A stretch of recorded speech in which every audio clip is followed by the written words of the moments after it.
Hello, everybody, and welcome in to another episode of the Couch GMs podcast. It is Thursday, November 3rd, 2022. As you notice, we're actually going to post this a little early for you guys. Tyler is with me.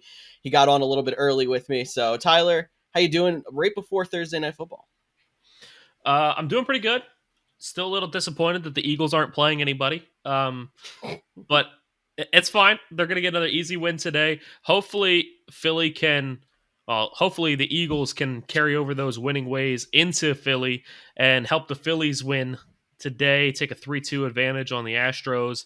I really hope they can. This is a big sports week for both of us. So you got a Thursday night game for the Eagles trying to maintain an undefeated record. You got the Phillies in the World Series. And then over in Tennessee, we got the Titans playing the Chiefs on Sunday Night Football. Winner is the number 2 seed in the AFC. And in college, the Tennessee Volunteers, number 1 ranked Tennessee Volunteers, are playing the number 3 ranked Georgia. So huge game on Saturday. Like, this is about to be a phenomenal sports weekend. It really is. And we're also right near that sports equinox that I don't know if a lot of people know what it is, but like when all 5 major sports are playing at the same time, I include soccer into that even because they're in their finals as well. So it's a good time of year to be a sports fan, no doubt about that. But on today's show, we're going to talk some fantasy in form of a Week 9 preview, breaking down every single game, and we're going to start it off with some NFL news and notes. Make sure you find us on thecouchgms.com and our social media channels, Facebook, Twitter, Instagram, TikTok, at thecouchgms. Join our Discord chat. The link is in the description of the podcast you are listening or watching to. I am a mess here. This has been going very well for me the last few weeks, but it's not now. Let's just get into NFL news.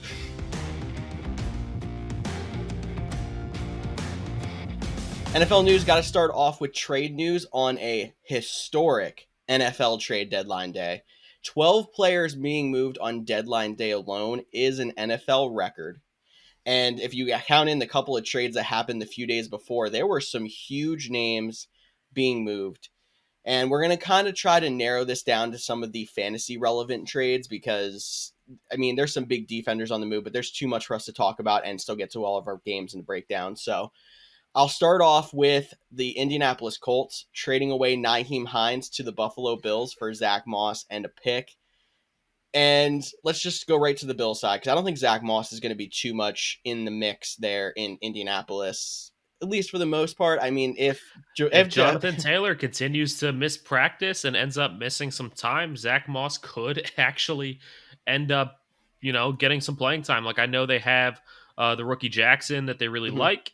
So I feel like it would end up being a 50-50 split, but there's a chance that Moss actually does get some playing time. But I agree with you. I don't think he's that essential. If you're in a very deep league where it's like, free agency is, I don't even know, like garbage, just hot garbage. Yes. Then yeah, go ahead, pick up Zach Moss. Like, might as well stash him. Otherwise, you could just ride it out for now. But yeah, George, the way you were going, Nyheim Hines on the Bills side of the football. Like, I know Devin Singletary's been looking a little bit better. However, there's really, James Cook, the rookie, he was supposed to be huge this year. He ended up not doing anything so far for him.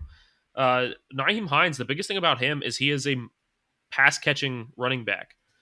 The Bills are a pass-happy team. Devin Singletary is not a pass-catching back.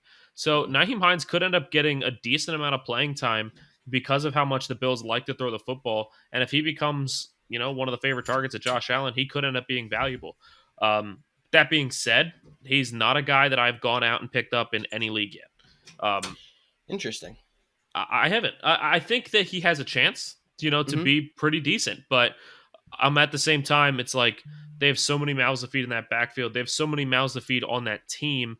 And we haven't even seen Hines play a game with them yet. So who's to say he's really going to take off? I'm more of in a wait and see kind of position. Okay, I'm in a situation where I did pick him up in a league or two where I had an extra roster spot. I wasn't going out there and forcing it, but I think if you have a place for a speculative ad, Nyheim Hines is a great one to go with. I kind of mentioned on the Start Sit article on thecouchgms.com how I'm sitting Devin Singletary this week, and I think it's going to continue because Singletary was playing 70% of the snaps at running back for the Bills, And I could see that definitely going down to closer to 50 because they're going to want to use Nyheim Hines in that passing role, exactly what you said. And when Devin Singletary has only played 50% of the snaps, he's averaging a whole 5 fantasy points. That's it. So it could end up being a wash, and neither of them are good. But I think Hines provides something that the Bills offense hasn't had in pass catching ability, and that's why we have to be excited at least a little bit to see it. All right, I'll end this on one quick question. I just want a rapid fire answer. Okay. Waiver wire, they're both available. Who do you pick up? I'm Naheem going Hines Hines. or no, Naheem Hines Oh, or oh, Isaiah Pacheco? ooh. I have to say Pacheco. I think it's also going to be a split there, but more upside on Pacheco because it seems like they want to phase out Clyde Edwards-Helaire. All right, fair enough. So let's go ahead and move on to the next trade. We got Jeff Wilson was traded to the Dolphins. George, I think it was pretty funny because we talked. I mean, the Dolphins defense also got better. They got Bradley Chubb, signed him to a Mm-hmm. long-term deal. Great move by the Dolphins. Good look if you have the Dolphins defense in fantasy. They could be getting better. But it was funny because the Dolphins traded away Chase Edmonds, Yep. and we were like, finally. Raheem Mostert is the guy. Like, he's about to take off. He's finally going to get the job. And then as soon as you texted us saying he's the guy, they announced Jeff Wilson to the Dolphins. And we're like, well, maybe not. Like, it's just. I didn't even So, have a George, chance to post on Twitter. Like, here it is. Nope. dissect this Dolphins backfield a little bit for us. All right, so I think they are officially San Francisco Southeast, because now not only do they have Raheem Mostert, they have Jeff Wilson, and they have their former offensive coordinator as their head coach. So I think there's a little bit of a connection going on there. But if we've looked at it in the past, if they are going to stick with the same exact formula they were in San Francisco, Raheem Mostert is still the guy to be the starter. Raheem Mostert was always their starter until he got injured, and then Jeff Wilson was the next man up. There's going to be some sort of a split, but where there is in every backfield, it seems like anymore. I'm still confident that Mostert can be a solid fantasy option, but Wilson definitely does eat into that a little bit more than maybe a Chase Edmonds did, especially knowing he's in good with the head coach. I think you're good to play Mostert this week.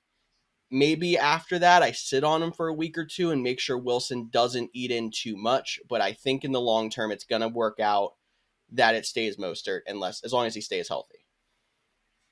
All right, George, I think you said it best. I don't think I need to add anything else there. I did mention that Chase Edmonds did get dealt. He goes to the Broncos. I think this is an interesting one because, it's easy to say that Edmonds will just be a depth piece or even at best like a 50-50 split.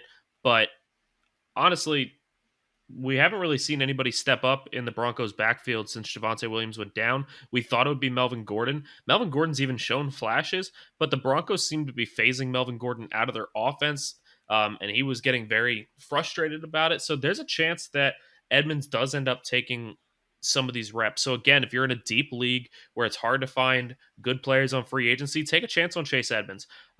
He is 46% owned in fantasy leagues, so he is available in about half. If he is available, maybe take a chance on him. Otherwise, just leave him on free agency, wait and see what he does. A lot of these guys are going to have to be wait and sees. But one guy that I don't think is going to be a wait and see, and in my opinion, now it's hard to say, but in my opinion, I think this is the biggest trade of the trade deadline. And it was a tight end trade. TJ Hawkinson, right now, fantasy tight end number 3, was dealt to the Minnesota Vikings in the wake of Irv Smith Jr. going down. This one's a tough one for me because, Hawkinson was doing so well. You'd like to think that he can keep doing so well or even better now that he's on a better team, better quarterback. But, Irv Smith has been highly talked about being a talented tight end, and I really haven't seen that much from him. Minnesota hasn't really used a tight end since Kyle Rudolph, and even him, like he was never that dependent. spectacular. Yep. Do we think that TJ Hawkinson's going to follow that track of being touchdown dependent, or do we think, the Vikings are finally going to use a tight end? The reason why I think that there's hope for TJ Hawkinson in this offense is we hear so much hype about this tight end's going to be great. This tight end's going to be great. What do we got? OJ Howard is a big example. David Njoku's a great example. These Your guys boy have Kyle talent. Pitts. Kyle Pitts even might be a great example. It's a little early. I still like want to roast him, but I'm trying to hold off. Um, and then like they end up being very mediocre in the scheme of things. Hawkinson's somebody that's proven he can do it. Now, the Vikings might not have the best tight end offense, but a guy that is that talented at catching the ball and has proven it, I don't think can be completely held down. Maybe he ends up falling from like tight end 5 to tight end 7 or 8 by the end of the year because he does get a little bit of a hit going to an offense that doesn't feature him as much. But the talent and the fact that he's done it before makes me still think he's a top 10 tight end on this team. Yeah, I think what's going to happen is he's going to end up replacing Adam Thielen as target number 2. So I think Justin Jefferson hopefully will start getting some touchdowns. Have you heard that Justin Jefferson hasn't had a touchdown since week 1? That's absolutely insane. It's insane, which makes Justin Jefferson a perfect buy low candidate if you can. Hey, But there's no way to sneak that in. that's not this week's segment. So yeah, so he hasn't had a touchdown since week 1. Adam Thielen has had a few. Dalvin Cook, Alexander Mattinson, they both steal some touchdowns, but I think Hawkinson's going to be a big touchdown guy. But I think Hawkinson's going to end up being target number 2 over Thielen. I think Thielen's value is going to dip. Jefferson's value might even go up because instead of putting a safety over top of Jefferson, they might have to have a safety on Hawkinson. A lot of times safeties do cover the tight end, so we'll have to see how defenses play this, but it's definitely going to be interesting to play out. Obviously, if you have Hawkinson, you're still starting him in the weeks moving forward because he's TJ Hawkinson. What tight end do you have that's better? I am in a league where I have George Kittle, so it's kind of like hard on which one to play. Mm-hmm. But still, like I'm going TJ Hawkinson because Kittle hasn't even been that phenomenal. Moving right along, though, we got Chase Claypool was traded from the Pittsburgh Steelers to, I'm sorry, do they think they're competing? The Chicago Bears? That face I did on video, if you are checking us out on Spotify or YouTube, was my face when I read the tweet that was like, Chase Claypool is traded to the Chicago Bears. Packers? Like, the Titans? Like, if he, like, no. I'm not even the biggest Chase Claypool fan, but if you sent him to a wide receiver needy team with a better quarterback, he could have been fantastic. He's been a top 20 wide receiver in the past 2 years, I think, even 2 years ago, I think it was. So, like, Chase Claypool Call it could a have hot been take, huge. but Chase Claypool goes to Aaron Rodgers and the Packers and a wide receiver needy team there with that good of a quarterback. He's a league winner. Like, he could, Chase Claypool is going to be this, free agent pickup or end of the draft pick that's going to end up being an every week starter and winning you leagues because of the value you got. Like 100%. But now he goes to the Bears. Look, the Bears have Darnell Mooney, who's super exciting, but they're not able to get him involved enough. Mm-hmm. Justin Fields just hasn't proven it yet. The nice thing is, like, outside of Darnell Mooney, you can't really name many targets for the Bears. Like, Cole Kmet, they don't really have that's anything. The only other one I can name. And he's not even spectacular. He finally got a touchdown this week. I thought George would be excited, but I'm out on Cole Kmet. You guys just have to deal with it. He's out on Cole Kmet now.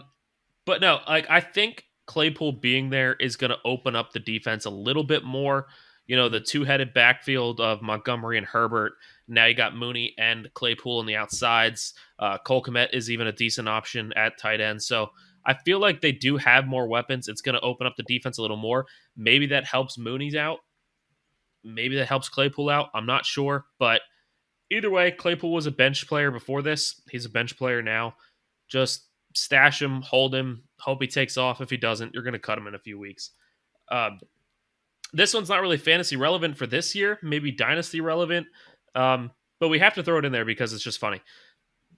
Calvin Ridley, a year ago, was suspended because he bet that the Falcons would beat the Jaguars. He placed a bet on it, and because of that, they suspended him for a year. Now, in the middle of suspension, the Jaguars, the team he bet against, have traded for Calvin Ridley. It's just, it's weird. It's weird. You never seen anything like that. A player that's suspended for a full season getting traded. Like, nope. I don't know.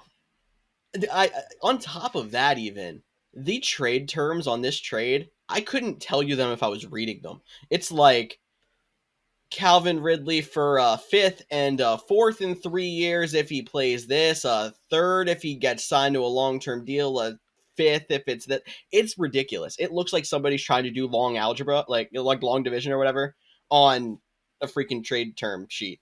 I don't even understand. But in the end, I think it's a great move for the Jags. I think it's dumb of the Falcons to move on from a young wide receiver when their wide receiver core is needy. Um, but it's obviously not going to affect us this year. Yeah, it's not.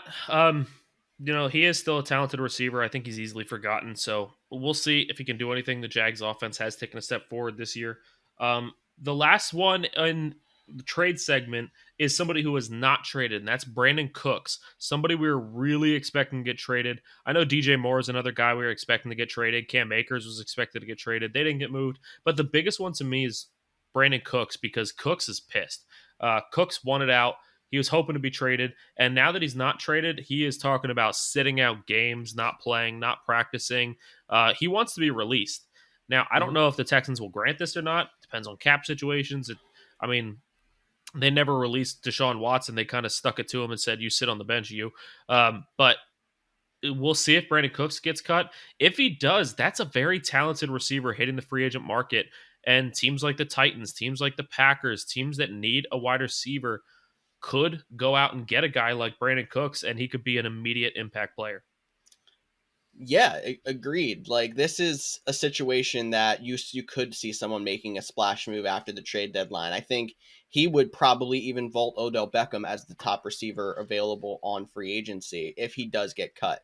But that's a big if. Now, we're recording this, obviously, and releasing right around Thursday Night Football. He's not expected to play in Thursday Night Football against the Eagles. So that already shows 1 week that he was deactivated because of this, but was not yet released. So I agree with you because of seeing the Watson situation. They are probably not going to release him, just make him sit the rest of the year, which is not good for fantasy owners and not good for Brandon Cooks himself. But I think it'd be interesting, and I'm going to tie this into injury news now. If he does get released and goes back to one of his former teams in New Orleans, who just announced that Michael Thomas was placed on injured reserve and they do not anticipate him playing the rest of the season. Wouldn't that be a very interesting fit if he goes back? The Saints do like bringing people back that Yeah. used to play for him, so it's possible. And right now, that division is wide open. You want to tell me how the Falcons are leading a division right now? It's nuts. But that division is wide open. It's there for the taking. You'd think that the Bucs were going to steal it, but they're not. Like, Tom Brady looks like complete doo doo. He looks worse off than his marriage is right now. But His either marriage way, is even over. So how about that? well, so is his career, but he doesn't realize it yet. But they look bad. They look bad. So they're not taking the division. They still could end up winning the division. We don't know, but that division's wide open. Anybody could win it. So, bringing in a guy like Cooks wouldn't be a bad idea. But let's not spend too much time dwelling on an if situation. We'll wait until that happens. We do have some injury news. George did just mention it. Michael Thomas is injured he has been injured, but he was placed on the IR. They don't anticipate him playing again this year. I don't know what's going on with Michael Thomas. Last year, they had an injury that they thought would be like a 2-week thing. He missed the whole season. Now, this year, again, they had an injury that they didn't place him on IR for because they're like, he might be back next week, Now they're like, yeah, he's not playing again. Like, I don't know what's going on with his injury situation. Fantasy impact is, if you're a Michael Thomas owner, cut him. He's not going to play this year again unless you're in a dynasty league. You can IR him, but Chris Olave is going to keep being the number one for the Saints now and for the foreseeable future. Then the other injury is Rashad Bateman is also getting season-ending surgery. Again, if you're a Bateman owner, just cut him. Biggest impact to fantasy here would be Devin Duvernay is now going to see an uptick without Bateman there. He's going to have to be the number one. The Ravens are also another team that could go out and get a guy like an Odell Beckham or a Brandon Cooks if he is available. Another team that could use another receiver. They're definitely in the hunt for the playoffs. They did just sign Deshaun Jackson, but I don't think he's the answer. So we will have to wait and see on that one. But, George, do you have any other notes to add on those injury news? The only other name I'll say keep an eye on, going back to the Saints, is Jarvis Landry. Like Jarvis Landry was in a tough three-way split when it was him, Thomas, and Olave. Now, if he does actually come back from this injury, which he's been in a similar situation to Michael Thomas, being a clear wide receiver too in a team that wants to pass, he might be someone decent for your flex position in some of these situations coming down the stretch. So someone to keep an eye on. Maybe don't add him, but be ready to if you see that something happens. And if you're in a deep league and want to stash somebody, Rashid Shaheed. I Oh don't know yeah. where this guy came from, but out of nowhere, he's been like really dependable for the Saints. He doesn't do much, but he catches a touchdown almost every game. So if he starts getting more utilized now, I mean, he might end up being a fantasy play. So Rashid Shaheed, potential bench stash. George, I think that's enough on the injury news. We're definitely going to get into some more injuries as we talk about the games, but let's get into the Week 9 preview.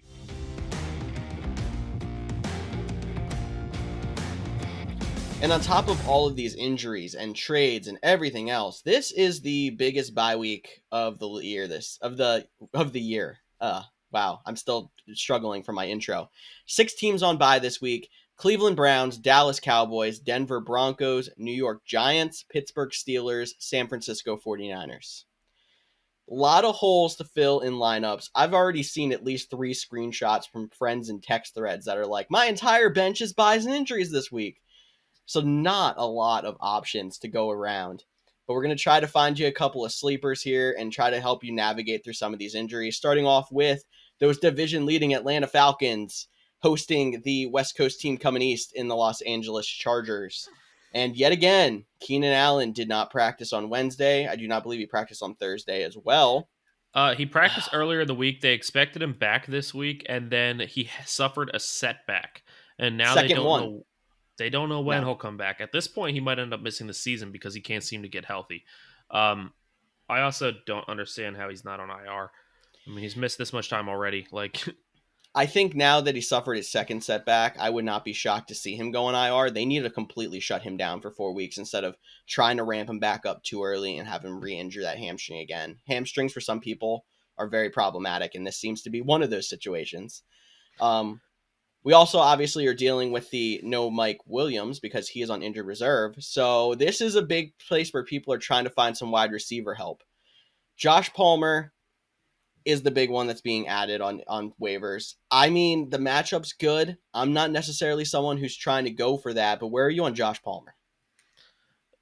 flex play at best. I mean, look, you got to think of the amount of people that are on by this week. You're probably struggling to find someone to throw into your lineup. If you are, I guess you could do worse than Palmer. He's also not a guy that I rushed out and picked up at really anywhere. Mm-hmm. I found some pickups in other people.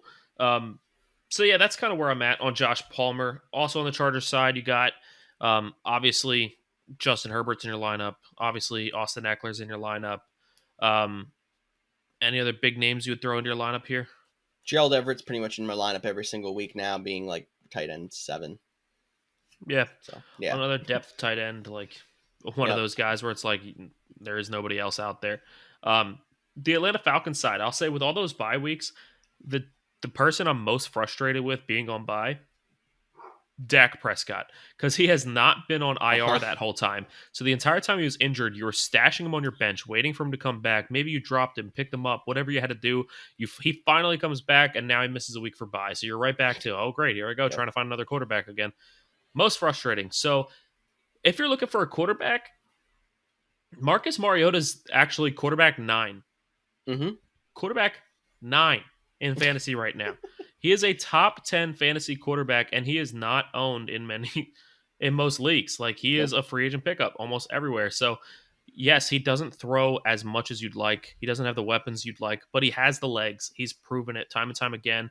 He's getting his points through the air. He is getting points with his legs. And look, they're a crappy team. They're probably going to fall behind early to the Chargers, even without all those receivers.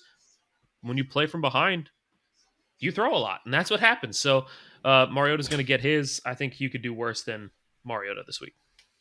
I have a feeling the Chargers are going to play down to Atlanta here because that just seems to be what they do most weeks. But even yet, Mariota doesn't have to throw 28, 30 passes to be successful. He's quarterback 9, and most weeks he's averaging 15 passes in a game. He's doing a good job of getting touchdowns in the red zone. He's doing a good job of getting rushing yards. That he's been a consistent fantasy quarterback for that reason. So I'm with you there. I think he's a good play. We're on Cordarrelle Patterson watch as well, because he was designated to return from IR but has not been activated yet. I think if he is activated, he's good to go. If he's not activated, it's Tyler Algier or bust. I'm not touching Caleb Huntley. Yeah, I agree. And I was really worried when Patterson went down that Algier was going to steal the job. Patterson wasn't going to get it back, but Algier really hasn't been that impressive. So I think once Patterson comes back, he's getting his job back. I think you are safe to throw him right back in your lineup once he's back. Um, by the way, are the Chargers the Los Angeles Angels of football? Like every year they have like this really talented roster, but still don't do anything with it. And every year you're like, no, come on, man. They got Mike Trout. Like they got Shohei Otani. Yeah, they got Justin Herbert. They got Keenan Keenan Allen. They got Allen. Austin Eckler. Like every year you're like, oh, they're gonna be good. And then every year they're like, Mm-hmm. like they're just Yeah. okay. Anyway, sorry, tangent. No. Also on the Falcons, with the amount of bye weeks that we have this week, you're probably throwing Drake London into your lineup. Not a guy that you're absolutely in love with right now because he's been inconsistent, but you do know that with inconsistency means, though he does have some down weeks, he does have some up weeks. This could be one of them. And the amount of receivers you're missing, you're probably throwing him in. Kyle Pitts, as much as George hates to say it, what tight end do you have that's better? Yep. He's finally starting to get some points. Hopefully that continues. We'll see. Kyle Pitts is probably in your lineup. Outside of them, I think that's it, man. I don't think we're starting anybody else from the Falcons. No, I think that's it. And I can move us on to our next game then, which is the Miami Dolphins traveling up north to the Chicago Bears. And not really any super, fantasy relevant injuries, but it's worth noting that like 3/4 of the Dolphins active roster is on the injury report right now. Some for rest, a lot of them just limited with minor bumps and bruises, it seems like, but the Dolphins are kind of banged up at the moment. But I'll start on their side because we did mention a little bit. Raheem Mostert is now in a backfield battle with Jeff Wilson. I think because Wilson hasn't been in the building for a full week, that Mostert is good to go this week. Do you have any arguments to that? No, I would say for the most part, outside of like maybe TJ Hawkinson, if somebody was traded this week, bench him. Don't play Chase Claypool on the Bears side. Don't play Jeff Wilson on the Dolphins side. They barely know the playbook at this point. If they do play, it's going to be limited. Not everybody can be Christian McCaffrey, take over a new team, and 2 days later put up 20 points. Like that doesn't happen No. in the NFL very often. So I would bench him. I think you're good with Mostert. I think he's still going to have the job plenty fine this week. Also on the Dolphins side, Tyreek Hill, obviously in your lineup. Jalen Waddle, obviously in your lineup. Mike Gesicki is becoming a more dependable tight end. He has been touchdown dependent, but pretty much every tight end is touchdown dependent, and Gesicki's actually been getting them. So I feel like he's in your lineup, and Tua is also a pretty decent quarterback option as well. With the amount of receiver weapons that he has, how do you not play the guy that's throwing to him? Yeah, I mean, the only reason I'm a little bit sketchy on Gesicki this week is the Bears do have a good defense. Yes, they did just give up 40 plus to the Cowboys. We expect the Cowboys offense to be prolific. So I'm like worried that somebody's not going to get what they're expecting. I think Mostert's not going to be quite as good as he has been in the last few weeks, but he'll be fine. I'm worried about Gesicki because you can't bench Hill, you can't bench Waddle. So that's why I would there's a couple other options I would say I'd play instead of him, but he's still probably around like tight end 10 to 12 this week. So he's probably playing in a lot of leagues. I can move us on to the Bears side where Justin Fields, I actually have as a start this week on our Start Sit article. He's actually been on fire. I don't understand what changed since I literally called him hot garbage, 4 weeks ago. But they're finally finding ways to get him in comfortable in their offense. He's now got 4 straight weeks of finishing with 17 or more. The last 2 weeks were 20 or more points.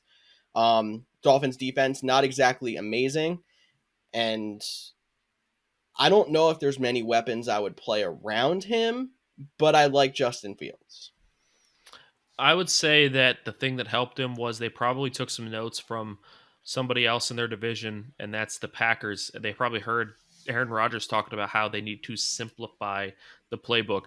I feel like you get a guy like Justin Fields and you see the talent that he has, and immediately you start thinking of guys like Lamar, guys like Mahomes, like oh, we have this guy that we can have these crazy trick plays or plays where they're scrambling, throw it back across the like they're trying to do too much. They were trying to do too much because Fields was too athletic. I think they simplified the playbook. I think they got down to like, let's just play football, and it's working. So hopefully they continue to do that.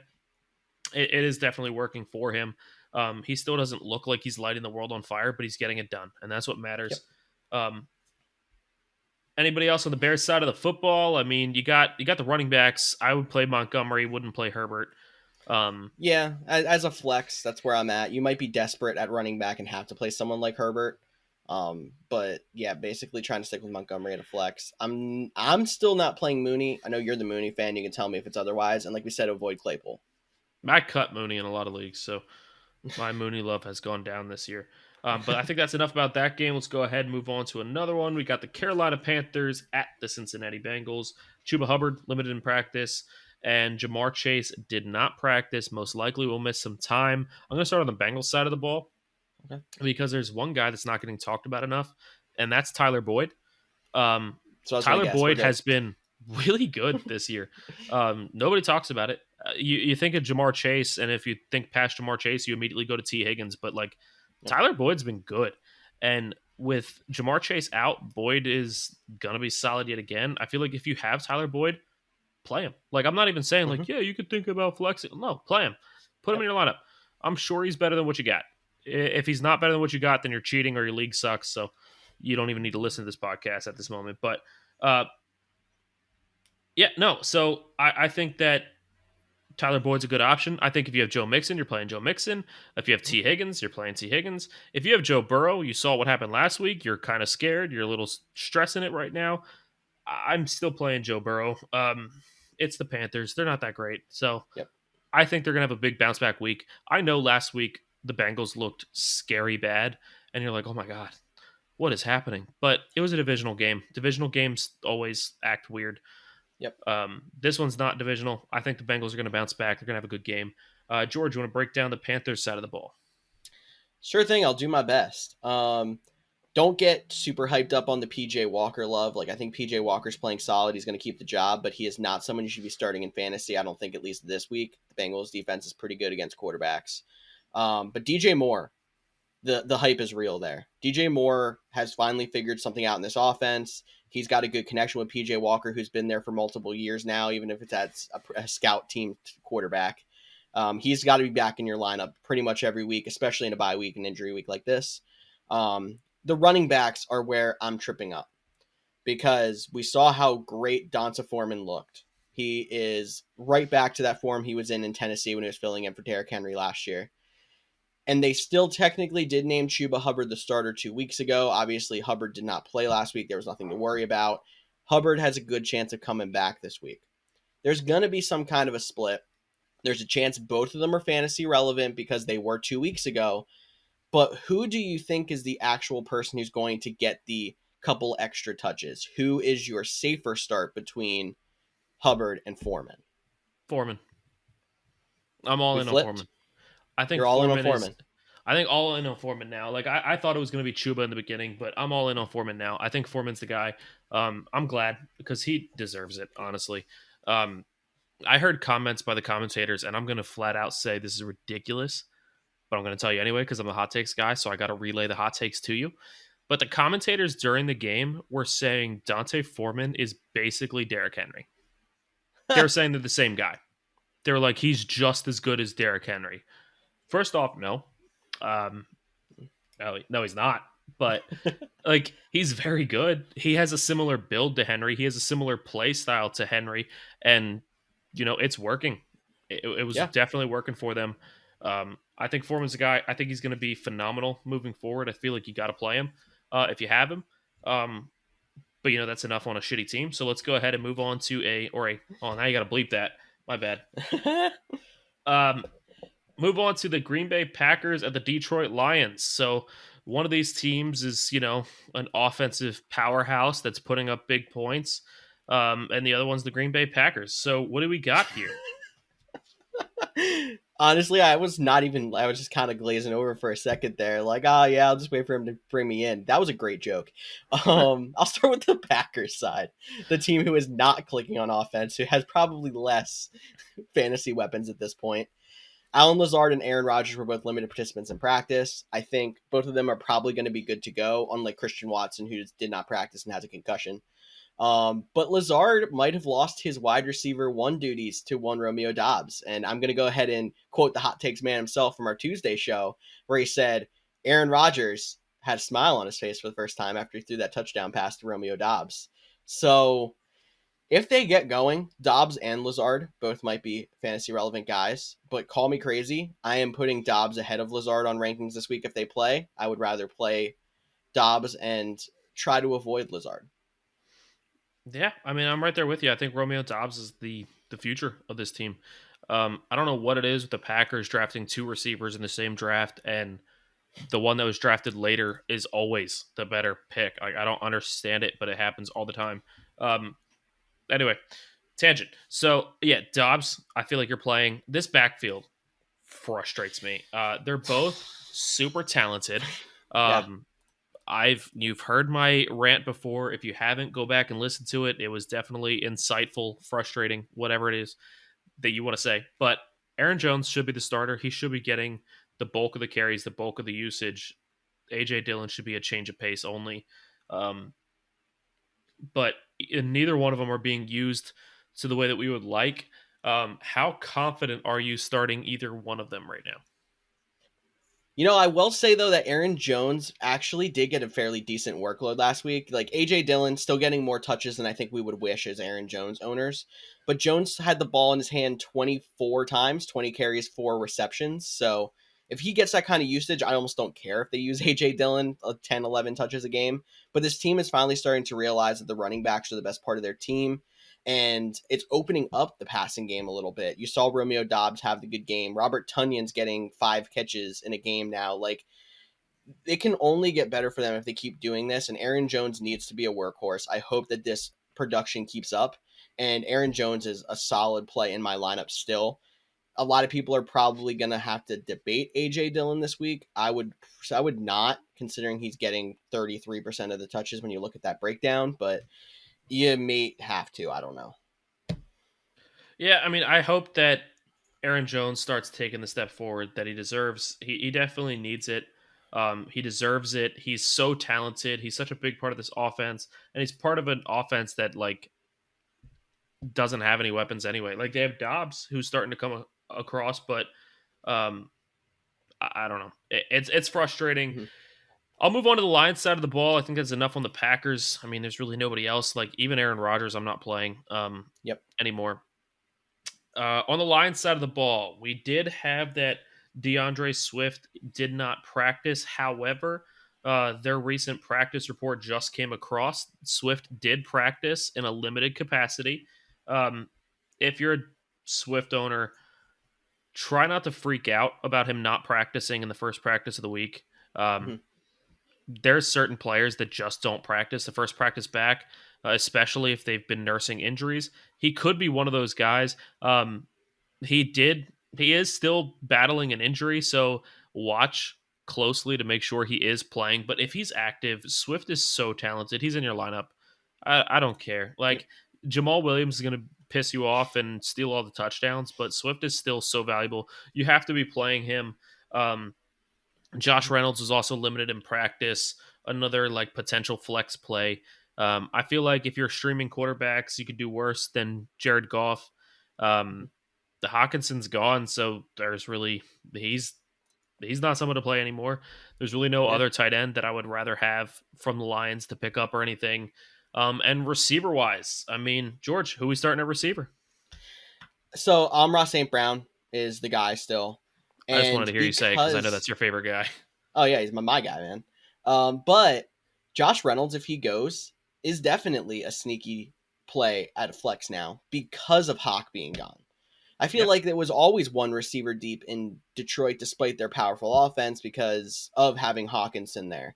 Someone's got to take over those catches. So Josh Reynolds is as good a guy as any. He's been someone they've shown that they rely on, and it also could open up more space Jamison Williams when he finally does come off injured reserve, but that's for the future. St. Brown and Reynolds, play them both. Yeah, and there's uh, two running backs you could potentially play. If you're the Yeah. type of person that was playing AJ Dillon, that was playing Kareem Hunt, that was playing Tony Pollard, if you're one of those guys that doesn't care about the backup status because you know they're good, then Jamal Williams is probably going to get a touchdown. He is tied for the league lead in touchdowns. He's getting points every week. He's not a guy that I am thrilled to throw in my lineup. He's a guy that I'm stashing on my bench in case Swift goes down again. But if you are the kind of person that doesn't mind playing backups, like honestly, Jamal Williams is a pretty good flex play as well. That's enough on this game. Got to keep it moving here. Running a little long already, so we'll try to get to you a little faster on these teams that you're probably not going to start as much. And this is a good one to say that for. We got the Las Vegas Raiders at the Jacksonville Jaguars. On the Raiders side of the ball, Jacobs, Yep. Devontae Adams, obviously, but like Yep. he got Still 0.7 last week, so like you're still scared. Yep. Darren Waller and Matt Collins were both limited in practice. I don't feel like Matt Collins is a guy you got to start anymore. He was a little fling in the beginning of the season. Darren Waller, if he does play, I'm even a little sketched out. If you've had a backup that's been doing really solid while Waller's been out, I might still play that backup just to see how Waller looks. If you don't have a great backup, then throw Waller in your lineup if he plays. But outside of Josh Jacobs and Devontae Adams, like not many I'm playing on this Raiders squad. No, if you're desperate for a streamer play at quarterback with the bye weeks, Derek Carr can be okay. I know he disappointed some people last week, but it can be fine. The Jacksonville matchup is not awful for him, but there's not really anybody else on that side. I can move us to the Jaguar side of the ball, where it's the Travis Etienne show, 24/7. It's all him. And Trevor Lawrence is one of my favorite streamer plays of this week as well. The Raiders are literally dead last against the quarterback, so you can't really get much better. And I think I actually mentioned Trevor Lawrence has been the most predictable quarterback in the league this year. Whenever he's had a red matchup, he scored 5, 10, and 5. When he's had every other match has been neutral, he only has one game under 17. No one's talking about that. But like, and then you're in a good matchup finally a green matchup. I don't see why he's going to bust. Like, he's been predictable, and this is predictable now in a good way. Yeah. I mean, you got to ride that. And if who's he throwing to get those points? Evan Engram is kind of like a decent tight end play at this point. Still not someone that you're like, oh yeah, I got Engram, I'm gonna win the championship. No, you're not like that. But you throw him in there because your options probably aren't that much better. And Christian Kirk is still like he's been kind of sketchy lately, but I feel like he's still wide receiver 2 or a flex play. They got to throw the ball to somebody, and Kirk's still the best receiver on that roster. Let's go ahead and move us on to the next game. Man, this is a tough week for fantasy football, but It is. Indianapolis Colts at New England Patriots. Jonathan Taylor did not practice. If you are a Jonathan Taylor owner who spent your first overall pick on that man and watched Cooper Kupp slide to somebody else, watched Derrick Henry slide to somebody else, watched Nick Chubb fall to the second round in a lot of leagues, like you are kicking yourself right now. It's been a struggle bus completely. Hopefully Taylor goes. If he does go, he's still talented enough. He's still used enough. You're playing him. But it's sketchy over there right now. It is. And if he doesn't go, it is not Zach Moss. It is Deion Jackson. You just have to think that Moss is not going to be ingrained enough in the playbook to even take that 50-50 split you mentioned that could happen if Taylor's out later in the year. So Deion Jackson is a great play this week, I think. If Taylor's out, he's proven that even though it might not be a great matchup, he's going to be able to perform. And then my sketchiest play, someone I love that I'm not super happy about, but you probably have to play because of bye weeks, Michael Pittman. Pittman was decent last week. He still saw targets. He still scored, I think, 8.5 points. But it's going to be very bleh out of him, I think, at least for the next few weeks. Are you like definitely benching him, or are you like okay with playing him with the hopes he's going to get you a 12 or 13? I saw the Titans and the Colts both play backup quarterbacks this past week. Now, Sam Ellinger is the starter going forward. Um, and Malik Willis is not. However, I saw two different styles. I saw Malik Willis. They were like, he's our future, but we're not going to let him throw. He's not ready yet. And they ran the ball 1,000 times. I saw the Colts where they're like, he could be our future, but we're going to see what we got from him. So they just let him rip it. And, it wasn't the most exciting showing, but he at least was throwing the ball. I feel like as long as he's throwing the ball, Pittman's your best receiver. He's going to find him eventually.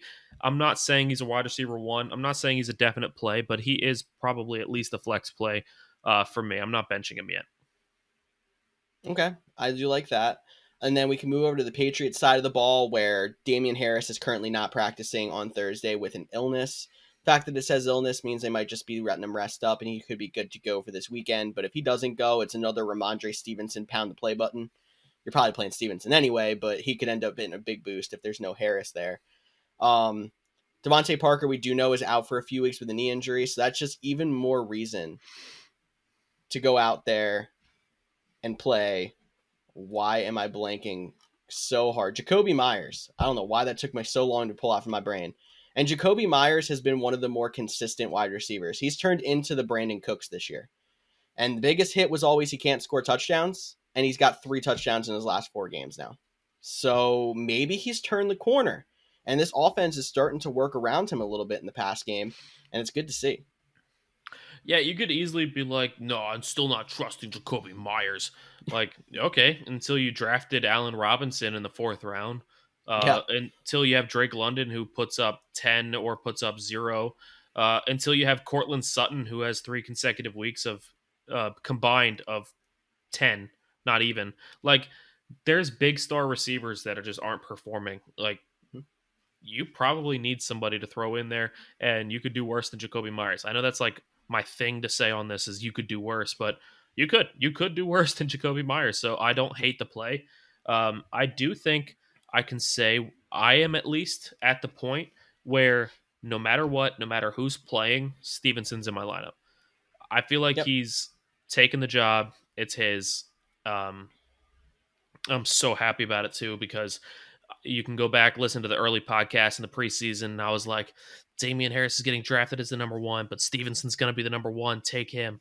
Uh, and it worked. Yeah.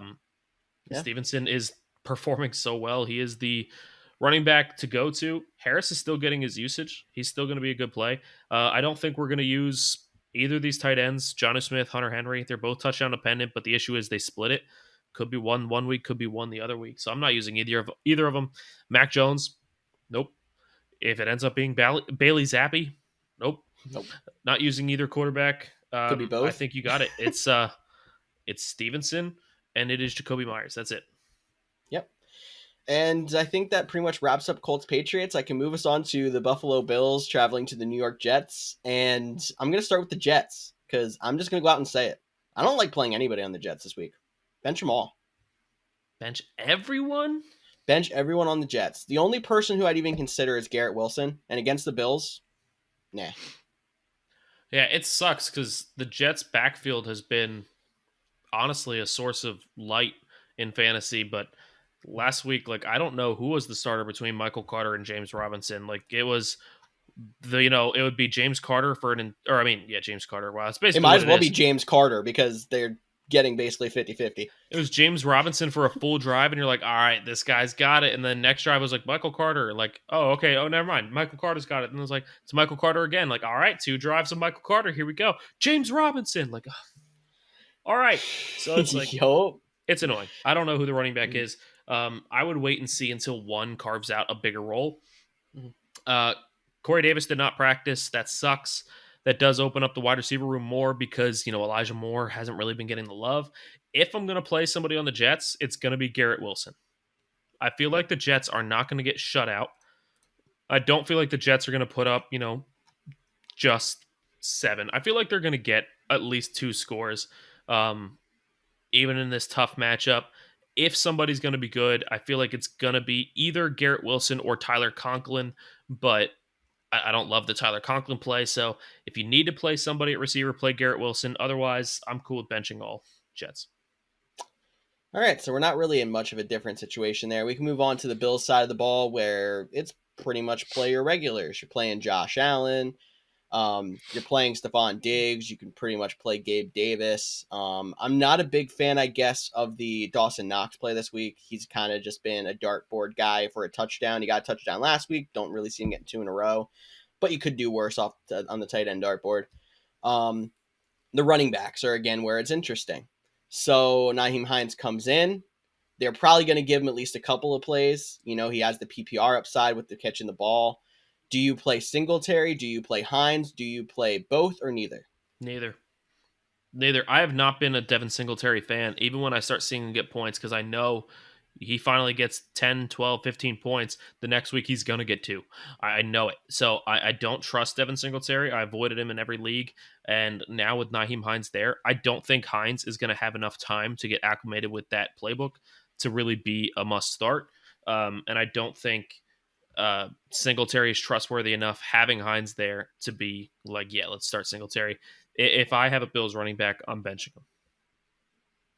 I agree with you there, and I think the Bills are pretty much as simple as that. So we have one more 1 o'clock game to get to, and it's the Minnesota Vikings traveling to the nation's capital and the Washington Commanders.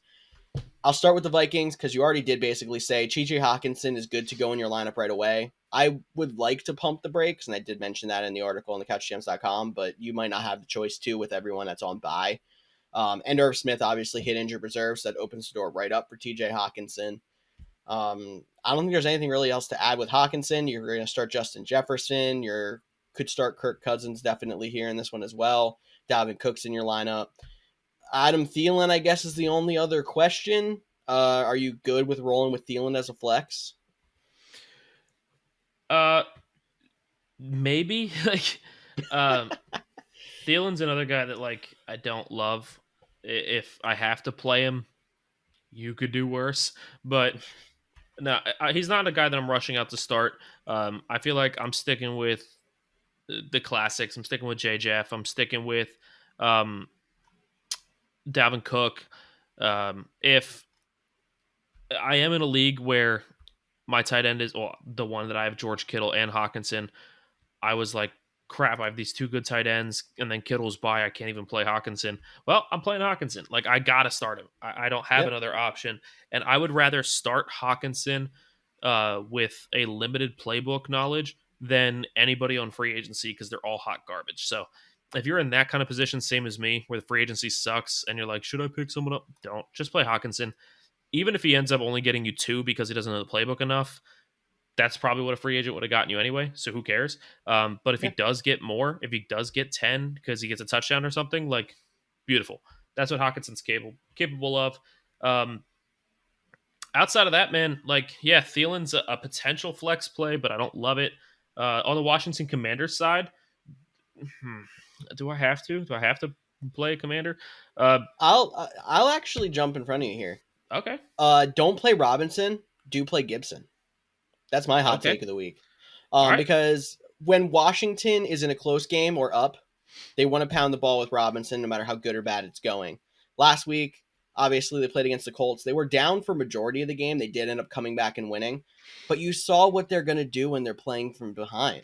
And Antonio Gibson was second on the team in targets. Group that with the fact that J.D. McKissic is hurt and might not play. He's going to be their passing down guy, and I don't see many situations where they stay super close to the Vikings in this game. So I actually don't like playing Robinson and do like playing Gibson. Can I just say that, like, there's players I hate for fantasy reasons, and it's not that I actually hate them personally or, like, don't you dare pick them up. Like, it's just because, like, they steal points, and it annoys me. And one of my biggest hated players for fantasy is JD McKissic. That dude pisses me off because I am in so many leagues where I'm like, I want to make sure I have the guy. So I have Brian Robinson and Antonio Gibson. And I'm like deciding which one should I start? Which one should I start? And then I make a choice. And then I watch the game. It's like JD McKissic, JD McKissic, JD McKissic. And I'm like, how? Like, McKissic ends up with like more carries, more targets than the other guys, but ends up with like 0.2 points because he's garbage. Like, stop it. Just bench McKissic. He sucks. Like, Commanders, you're already bad. Stop playing the bad. All right? McKissic is not your future. Brian Robinson's your future. Antonio Gibson can be your future if you give him a chance. McKissick's not your future. Put him on the bench. You got 2 running backs to use. Stop it. Just stop it. For the love of God. All right. Anyway, sorry. Rant over. McKissick out. Beautiful for fantasy purposes. Not happy that he's hurt. Beautiful that he's not playing, potentially.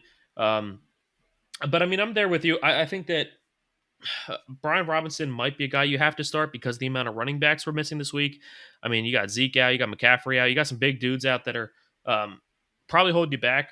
So you might have to start Brian Robinson this week if you have him. But if you do have Antonio Gibson, potential flex play because of the receptions that he can get. So I like that call. As far as receivers, Curtis Samuel has been a guy like most of the season that's been getting good catches. He's probably still going to put up games of like 10 to 15 points here and there, but I don't think he's trustworthy enough to throw in your lineup on a weekly basis. And I would say this week I'm leaving him on the bench. So that's about it on the Commander side of the ball. Yeah, I think I'm with you there. And we only have 2 games in the 4 o'clock window this week with so many buys. And I'll take us to the first one. The Seattle Seahawks traveling to the Arizona Cardinals divisional game here. Seahawks side of the ball, everyone that can catch the ball is hurt. Metcalf and Lockett, both limited participants in practice. They both played last week. I do think they're probably both going to go. They're just going to limit their reps, obviously, as they deal with their injuries. Noah Fant can also be thrown on there as a limited participant in practice.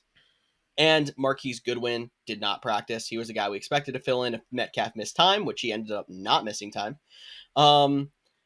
I think even with the practice reports, Lockett and Metcalf are both good to go for you in your lineups this game. I obviously don't love playing Lockett, but with how good he's been lately, in a week like this, you got to just let it rip. Yep, I agree. I mean, Lockett has been one of the biggest fantasy surprises, and I think at this point, if you have Lockett, he's got to be in your lineup if he's playing because he's been doing so well. And the Seahawks are somehow like doing well. Like they still don't seem like they're doing well. They don't seem like they're scoring a lot, but like they are. They're just they're a mirage. They're getting points though, and that's what matters. Yep. So if Lockett and Metcalf play, they're both in your lineup. On the Cardinals side of the ball, James Conner was limited. If he plays, you're probably playing him.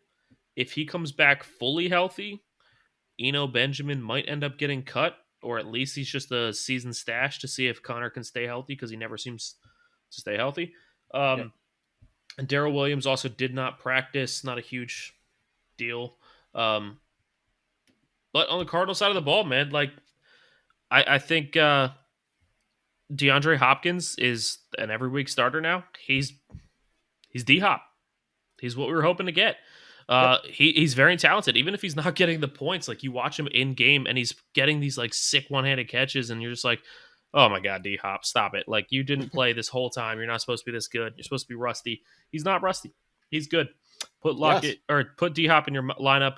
Kyler Murray gets an uptick because he has DeAndre Hopkins. Rondale Moore in the slot has been looking really good, so that helps Murray as well. Moore is a potential flex play. Yep. I'm not like definitely put him in your flex. Potential flex play. Again, so many buys, so many injuries that you're kind of like on the fence of some borderline players. He's one that I would probably put above some others. If you have lineup questions, just send them to us. I'd rather just fix your lineup than tell you a blanket statement of who should be in your lineup. But yeah, who else do we got from this Cardinals side of the ball, George? I think you covered a lot of them. You missed Zach Ertz. Zach Ertz is pretty much in your lineup every single week just because the tight end position is blah, and he is slightly less blah than everybody else. And then you kind of mentioned the running backs with Eno Benjamin is a play if James Conner's out. If James Conner's in, I'm not playing Eno Benjamin. I think that pretty much wraps the Cardinals. Yeah, I left Zach Ertz for you. I keep leaving you your favorite players to mention, so I'm glad you picked up on that. Next game, last of the 4 o'clocks, which, by the way, NFL Red Zone is going to suck this week for 4 o'clock because it's only 2 games. It's going to be a lot of just highlights of earlier. Yeah. So we got the Los Angeles Rams at the Tampa Bay Buccaneers. Dude, if you would have told me about this game in week 1, I would have been like, dude, that should be a primetime game because that's a good game. That could decide. It's essentially a primetime game with the fact that it's only paired with one other game. It just really disappointed them. And this game sucks. Like the Rams have been a pure disappointment. The Bucks have been a pure disappointment. Both of these quarterbacks were highly touted coming into this season, and both these quarterbacks are looking like just sweet, juicy garbage. Um, and it makes me happy that Matt Stafford looks like booty hole because I think he is. But anyway, Cooper Kupp, Cam Akers did not practice. I will say that Cam Akers did participate in the walkthrough. Don't know what Hmm. that means for him, if that means he's going to potentially be active. I did see a tweet this past week saying, man, I miss football from Cam Akers. So maybe he's starting to get over himself and play. I don't know what's going on there. We'll have to wait and see on that one. Just watch our Twitter page. We'll keep you updated. Cooper Kupp not practicing. That's huge, man. If he doesn't play, like who are we looking at on this Rams side? That's my answer. Got it. I don't like any of the backs. I mean, if Akers plays, it's even worse. If Kyron Williams plays, it's even worse. I think Kyron Williams is still my stash and hold because I think he's the guy who's like the fresh legs. He has a chance to prove something that no one else in that backfield has done yet this year. I'm not playing Ronnie Rivers. Stop going out there and adding Ronnie Rivers. Nobody cares. No receivers on that team have been successful enough for me to want to play him if Cup's out. Like, I'm not touching Allen Robinson. Van Jefferson completely disappeared. Ben Skwarnick. I'm just glad I can say his name because Cody can't. Um, yeah, like I think if you maybe have to play the play Rams defense. I'm just trying to throw something out there I can play with a Rams logo on it. That might be it. Tyler Higbee is a potential play at tight end. Okay. But I think if you have to play a wide receiver, there's so many truthers out there that are like, dude, I'm telling you, this is the time. Allen Robinson, man. Allen Robinson's going to break out this game. Shut up. Shut up, truther. No, it's not going to happen. If I had to play a receiver from this game, it would be Ben Skowronek. Um, Oh. I Okay. think that Skowronek has at least been involved enough. I think it's because he looks so much like Cooper Kupp when he has his uniform on that Matt Stafford's like, Kupp? Like, there it is. Like, I think that's what does it.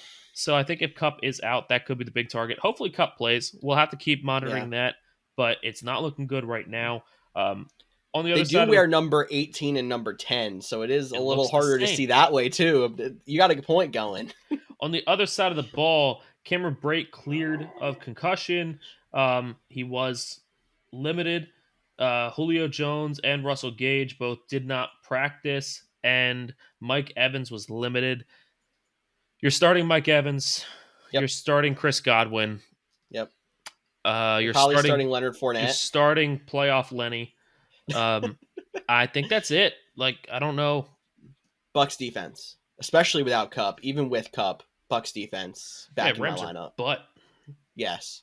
So I think I was going to ask at the beginning, but you started talking. I was going to let you go. If I can name the amount of players I'd play in this game on one hand, I think we're at Evans, Godwin, Lenny, Bucks defense, and then either the Rams defense or Gerald Everett is. I mean, I'm sorry, not Gerald Everett. I always mix up the two tight ends Skowronek. there. No, yeah, No, it's Higbee. about five guys max. It's Higbee. Higbee. Um, George said we're five guys. I'm we're craving we're burgers now. yeah, Not a exactly. sponsor, by the way. They can Oh, be. Reach out okay, to us, five guys. yeah. You know who else likes five guys? Who likes five guys? Andy Reid, whose Kansas City Chiefs are playing the Tennessee Titans on Sunday Night Football. Oh, look at that. Thank you for teeing me up That for was that one. good. That was my best. That was my best transition of the day. Um, Titans Chiefs. We'll start with the Titans side. Tyler, take it away. All right. Derrick Henry limited in practice yesterday with a foot issue that popped up in practice. We didn't even know about it. And we were like, don't even be concerned. They did interview him, and he's like, oh, I'm playing in week 9. Like, no big deal. Well, after following that up, he did not practice today. So he actually was downgraded to out of practice today. So that sucks. But he's Could be still rest. confident that he's going to be playing. It concerns me that it's a foot injury after he missed half a season with a foot injury last year. Um, Ryan Tannehill was limited in practice yesterday, so he looked like he was going to be fine. Tannehill now did not practice this week. If Tannehill plays, I feel like as much as you don't want to trust any Titans receiving options right now, if Tannehill plays, Robert Woods is a potential flex play because they're going against the Chiefs. It's going to have to be a shootout. They're going to be throwing the ball a lot. Robert Woods is the only receiver, worth trusting right now. And so I feel like he is a potential flex play. Not saying a must play. He is a flex play. If Tannehill misses, you're not playing any receiver. And I feel like the only person on this team outside of maybe Fat Randy, the kicker, who's also garbage but puts up a lot of field goals. So I don't know. The only other person you're putting in your lineup is Derrick Henry. If he's active, he's in your lineup. Like, that's just how it is. It's that set. Um, but that's it from If the Titans side of the Henry ball. somehow doesn't go, Hilliard, good play. Hilliard's not bad. I feel like if Henry doesn't go, the rookie Hassan Haskins might get the bulk of the carries. But Dontrell Hilliard has been a solid pass catching option. I feel like whether Henry plays or not, Hilliard will still be involved. He's in on every third down. So I do think Hilliard is a flex play if Henry is out. But I don't think Okay. Henry will be out. Got to monitor the situation. But if Henry plays, he's in your lineup. I don't care. Yes, 100%. And then moving over to the Chiefs side of the ball, we're playing five guys. We're playing Patrick Mahomes. We're playing Travis Kelce. And I personally would like to wait and see on the wide receivers, but if you got to play one, I think it's still got to be Juju. He's still be the safest guy. If Kadarius Toney goes, I'm watching him very closely. Maybe you add him as your speculative ad if you have somebody you can drop after the 1 or 4 o'clock window and he's still out there. Not a bad move there. I know he was actually just stolen off a taxi squad in one of our dynasty leagues. Someone's out there getting a little bullish on him, but not a bad speculative ad. And the Chiefs need somebody to more consistently catch the ball that's not named Travis Kelce. That's why it's out there just looking at it. But I would not play him, and I would only play Juju if you need to. Yeah, Mecole Hardman had like a huge game not too long ago, so everybody picked up Mecole Hardman real quick. I still don't think Hardman's that guy. He hasn't shown consistency yet his entire career. If he can start stringing together good games, then yeah, he has the speed to be dangerous. He could be a good play, but this week it's not it. So yeah, I think you hit the nail on the head, George. And also the running backs, I didn't mention them. Tennessee has a good rushing defense. I'm not playing Pacheco or Clyde Edwards-Helaire if I can help it. Nope. And I'm sitting here hoping that Pacheco gets 15 carries and you can start to see like, he's going to be involved. You can use him in future weeks. Agreed. All right, so we got Cool. one game left. We got the Baltimore Ravens at the New Orleans Saints. What a horrible Monday night matchup. I think the Ravens are going to run away with it, but I guess we'll see. Not even like the Ravens are that good right now. It's just the Saints are not great. So I think They just shut out the Raiders, though. oh, the Raiders. They've been so good this year. So my biggest question to you, George, would be, Okay. what do our fantasy managers do with Mark Andrews? This dude is one of the best tight ends in the league when he plays. Hasn't looked like himself lately, but he plays Monday. You got to make a decision early. All right. I'm trying to go out there and find a couple of guys that could play instead. So I'm trying to handcuff myself with either if Robert Tonyan is out there on your line in your waiver wire, I'd be confident playing him and hoping for a touchdown. Evan Ingram, if he's out there, he's definitely somebody that you can add and play instead of Andrews. If you're stuck playing Andrews because you can't find one of those top end dartboard tight ends, you have two options. Number one, check and see if Taysom Hill is on the waiver wire. He can be a play if Andrews doesn't go. Number two, and the more direct move, add Isaiah Likely. The Ravens put Isaiah Likely right into the Mark Andrews role last week when he left the game, and he played it just about as well. So handcuff yourself with somebody who's going to play on Monday night if you're going to play Andrews. But if Andrews is in the game, I think he's in your lineup. But I'm not confident he's going to be in the game. All right, fair enough. Ravens side of the ball. Anybody else you're playing other than Lamar? You can almost do the same thing with Gus Edwards. If you're in a situation where you're desperate to start Gus Edwards, go try to find Kenyon Drake on your waiver wire. He can be a plug and play if Edwards doesn't go. Lamar's in your lineup. Devin Duvernay, if you're desperate. He's a big play, touchdown dependent kind of guy, but we've seen him put up a touchdown or 2 touchdowns in a game before this year, and the matchup's not bad. I think that's where you're at on the Ravens. It's not exactly pretty. It's a lot of wait and see on injuries. We're not going to know a lot before the Sunday games, but you can handcuff these guys with guys on the same team. It just seems to be how the Ravens roll. Yeah, the Ravens have been kind of disappointing this year. I still Hmm. think they'll run away with this one just because I'm really low on the Saints. But moving on to the Saints side of the ball, Alvin Kamara is obviously in your lineup if you have him. Yep. Chris Olave has to be in your lineup if you have him. George did mention Jarvis Landry as a potential play if he goes. But I mean, that's to be seen as well. Uh, really, on the Saints side of the ball, like Taysom Hill is only a play if you're a Mark Andrews owner and Mark Andrews ends up being out. You need a emergency play. Otherwise, I'm not playing Taysom Hill right now. Um, that's about it, man. I'm not even trying to play Jameis Winston. Yeah, no, is Jameis Winston going to play? Like, I feel like Jameis Winston is what you would consider healthy now, and they're still playing Andy Dalton. I I'm don't get trying to it. figure out if he quietly got benched or if they're just trying to take this back injury with Winston super carefully. I don't know why they would have benched him for Dalton. He's not doing that well. It's worth noting Landry returned to practice on Thursday. I'm not confident enough that he's going to play to want to play him. But an emergency option if you're desperate or if you're like forced to play him in a dynasty or something, I think he might go. Yeah, that's about it, man. I don't think, call me crazy, but I don't think there's going to be a lot of fantasy matchups relying on this Monday night game. No. For a deciding factor. I think a lot of games are going to be decided by the end of the 4 o'clock window, Mhm. or even just at the end of Sunday night because you have some Chiefs or Derrick Henry. There's two guys that could, and it's Lamar and Kamara. Yeah, and that's pretty Yep. much it. Otherwise, you're probably not going to rely on this Monday night game anyway. Um, but if you are, good for you. Good luck. I hope you win. Yep. Um, I mean, listen, if you guys are out there, I want to hear what your records are. I want to know where you're at. Like, are you undefeated? Are you struggling to make the playoffs right now? You're right on that fringe. Are you completely out of it and like, yeah, whatever, this league's done? Where are you at? I want to know. See if we can help you. If you're good, we want to make you better. If you're bad, we want to make you good. So reach out to us. We want to help you out. Let us know what you thought of the episode. Let us know what you'd like us, to add, to remove, to change. Let us know because we want to improve because this podcast isn't just for us. This is for you to improve yourselves. So let us help you.